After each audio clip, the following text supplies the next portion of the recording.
দেয়াল ভেঙে আয়ুষকে দেয়ালের ভেতর থেকে উদ্ধার করে নিয়ে পালাবার সময় এবার দেবলীনা এবং দেবলীনার ভাড়া করা গুন্ডাদের কাছে হাতে নাতে ধরা পড়ে গেল কুসুম। হ্যাঁ বন্ধুরা, ভিডিওতে লাইক দিয়ে দেখতে থাকুন। যে মুহূর্তে কিনা কুসুম এক পর্যায়ে নিজের প্রাণপণ চেষ্টা চালিয়ে সেই দেয়াল যখন কিনা ভাঙতে এক পর্যায়ে সফল হয়ে যায়, ঠিক সেই সময় দেয়াল ভাঙা মাত্রই যখন কিনা আয়ুষের কিছুটা চেহারা ভেসে ওঠে এবং সেই মুহূর্তে কুসুম যখন বলতে থাকে যে ছোটো সাহেব আপনি আমার কথা শুনতে পাচ্ছেন? ছোটো সাহেব, আপনাকে যে করে হোক না কেন বাঁচতে হবে। ছোটো সাহেব আপনি উপরে তাকান, আপনি আমাকে দেখুন। ছোটো সাহেব আপনি দয়া করে ভেঙে পড়বেন না, আর কিছুক্ষণ আপনি অপেক্ষা করুন। ঠিক সেই সময় আয়ুষ যখন কুসুমের আওয়াজ শুনে মনে ওর ফিরে পায় এবং ঠিক সেই সময় আয়ুষ যখন কিনা বলতে থাকে যে কুসুম আমাকে শুধু তুমি একবার বাঁচাও, কারণ আমার দম বন্ধ হয়ে আসছে, আমি কোনো মতেই শ্বাস নিতে পারছি না। অন্যদিকে অবশেষে আয়ুষকে সেখান থেকে উদ্ধার করা মাত্র যখন কিনা কুসুম আয়ুষকে জড়িয়ে ধরে এবং আয়ুষকে বলতে থাকে যে ছোটো সাহেব যত কষ্টই হোক না কেন আমাদেরকে এক্ষুনি যত তাড়াতাড়ি সম্ভব বেরিয়ে যেতে হবে, নয়তোবা সেই গুন্ডারা আবারও যদি আপনার উপরে হামলা করে তখন আমি আপনাকে কোনো মতো উদ্ধার করতে পারবো না। এমনি তো আপনি নিজে পায়ে ঠিক করে দাঁড়াতে অবধি পারছেন না। ঠিক সেই সময় আয়ুষ যখন বলতে থাকে যে কুসুম আমার পক্ষে এতটা দূর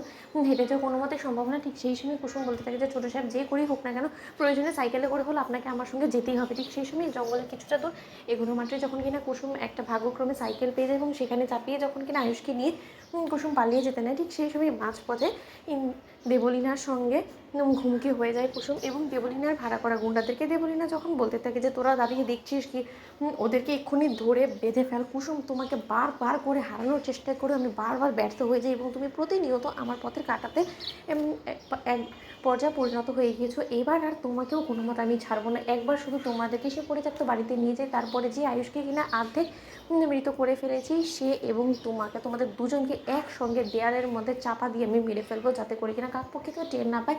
সাপও মরবে অথচ লাঠিও ভাঙবে না, কারণ তোমাদের দুজনকে একসঙ্গে শেষ করে দিলে আমি সম্পূর্ণরূপে নিশ্চিন্ত হয়ে যেতে পারবো এবং যাকে আমি কিনা তোমাদের এই মৃত্যুর সুখবরটা দেওয়ার জন্য উদ্বিগ্ন হয়ে রয়েছি তাকেও আমি খুব ভালোভাবে এই খবরটা দিতে পারবো। আমি আশাবাদী যে সেও খুব খুশি হয়ে যাবে। ঠিক সেই সময় গুন্ডারা যখন কিনা এক পর্যায়ে আয়ুষকে কুসুমের কাছ থেকে কেড়ে নেওয়ার জন্য কুসুমের সঙ্গে হাতাহাতি করতে থাকে, ঠিক সেই সময় কুসুম বলতে থাকে যে তোমাদের এত বড় আস্পর্ধা আমার ছোটো সাহেবকে আমার সামনে থেকে তোমাদের কত বড় সাহস হয় যে নিয়ে যাওয়ার, আমি সেটা দেখতে চাই। প্রয়োজনে আমার প্রাণ অব্দি আমি দিয়ে দেবো, কিন্তু তার শর্তে আমার ছোটো সাহেবকে আমি একটা হাতও লাগাতে দেবো না। ঠিক সেই সময় আয়ুষ এক পর্যায়ে নিস্তেজ হয়ে যাওয়া মাত্র যখন কিনা গুন্ডারা অবশেষে আয়ুষ এবং কুসুম ওদের দুজনকে জাল দিয়ে যখন কিনা ওদেরকে আটকে ফেলে এবং তার পরবর্তীতে আবারও সে পরিত্যক্ত বাড়িতে নিয়ে রাখে, ঠিক সেই সময় দেবলীনা হাসতে থাকে এবং বলতে থাকে যে কি কুসুম সরকার, পারলে না তো এই যাত্রা, তো তুমি যতই চেষ্টা করো না কেন এবার আর তোমার কোনো মতে রেহাই হচ্ছে না, কারণ আজ তুমি এবং আয়ুষ তোমরা একসঙ্গে ঈশ্বরের কাছে পৌঁছে যাবে, সেটাকে তোমরা স্বর্গ বানিয়ে দিও, কিন্তু এখানে যে আর তোমরা কোনো মতেই স্বর্গের দেখা পাবে না। এখানে শুধুমাত্র তোমাদের জন্য নরক আছে এবং এই নরকের আগুনে তোমাদেরকে পুড়িয়ে না মারা পর্যন্ত আমি নিশ্চিন্ত হব না।